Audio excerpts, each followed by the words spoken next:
Benjamin Netanyahu essentially declares he's going to commit a genocide on the Palestinian people. They declared a blockade on food, fuel, and electricity, which is a war crime, which got the blessing of every single politician in the United States, the Democratic Party, and the UN. So that's my story, but see, y'all let you share some receipts here after I read this tweet. This is from Nico, our good friend. In order for Netanyahu to declare war, he had to acknowledge Palestine as a sovereign nation. And then, if that's the case, he and Israel has been invading a sovereign nation, and every single semblance of violence in Palestinian territory has been, by definition, an act of terror.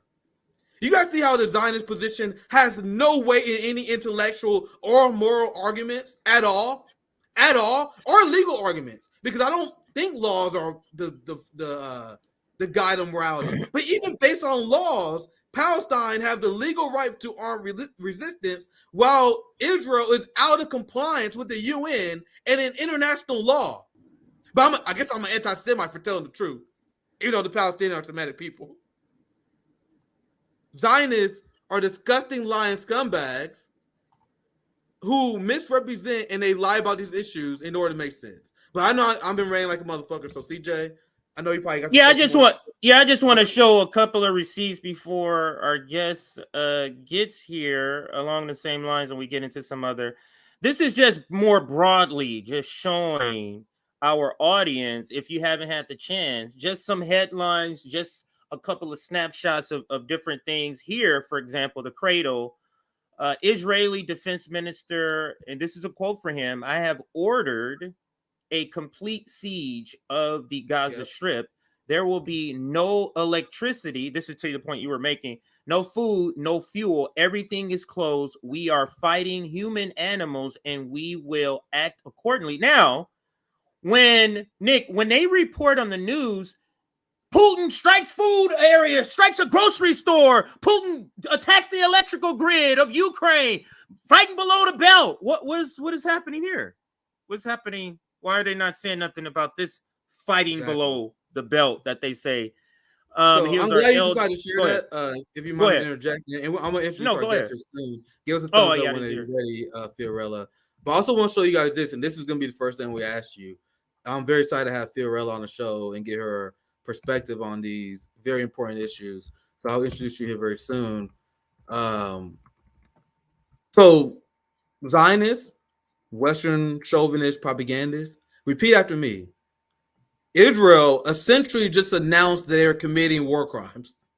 You know the same people, CJ, who just discovered the word war crime last year because of Russia? Never heard the term before. Discovered it for the first time. And now Israel does a press conference where they're like, nigga, we about to do some war crimes like y'all never seen before. Y'all thought we were doing some fucked up shit before? Bruh. Nigga, we about to do some shit y'all never seen before. Meanwhile, the same people who defending the fascist Ukrainians who was waging war on ethnic Russians, they're now saying, oh man, we respect the right to Israel to defend themselves. And every single person that says that, they are green lighting the genocide that Benjamin Netanyahu is saying that he's going to commit. Like Ursula von der Leyen, for example. You know the president of the EU? When she said Israel has the right to defend itself. Guys, you know what that means? Let me code that for you. Go ahead and commit that genocide against those Palestinians. We got your back. We will run propaganda for you. We will silence dissent in our countries when people speak out against you. You have a full support. Tell me who really the bad guys, though. But to get her thoughts on this, there's a lot to break down. So I'm glad you were able to join us once again. It's always great to have you on, Fiorella Isabel. Fantastic journalist. You do great work at RT as well. Welcome. Hey guys, good to see you. Welcome. Absolutely. Great to have you back on. You. Yeah. So there's a lot of shit going on.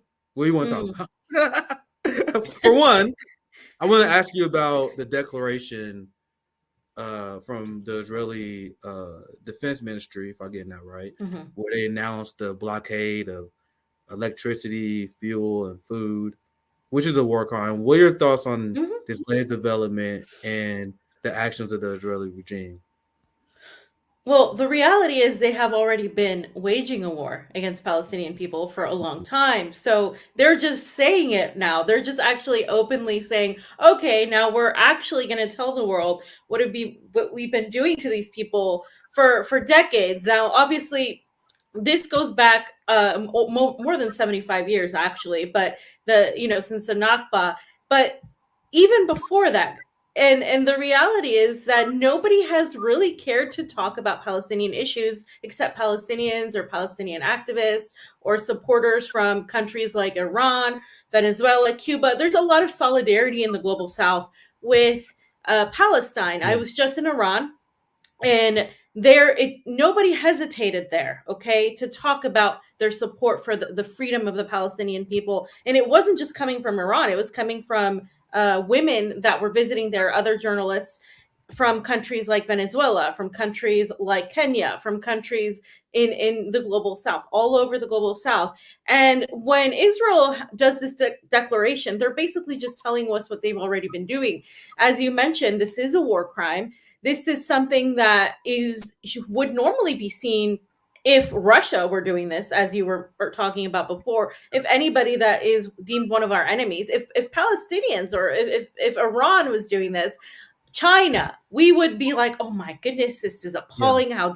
How dare these people do this? But the reality is, it's because it's Israel. We have always had Israel as pretty much another state. I mean, it's not just Ukraine that's an extra state now. It's Israel. It's always has been. And so now it's a competition to who gets more billions of dollars and more weapons to be used against innocent people, because this is where we're at again.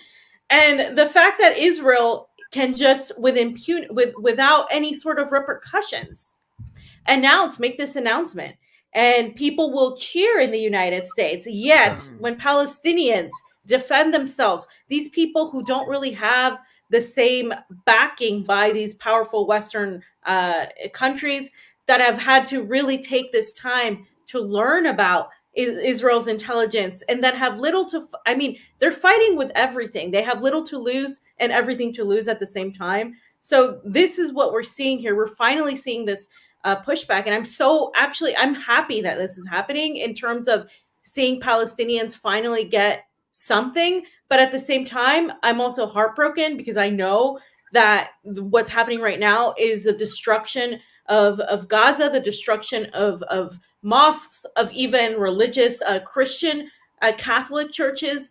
It's just death all around, and it's really sad.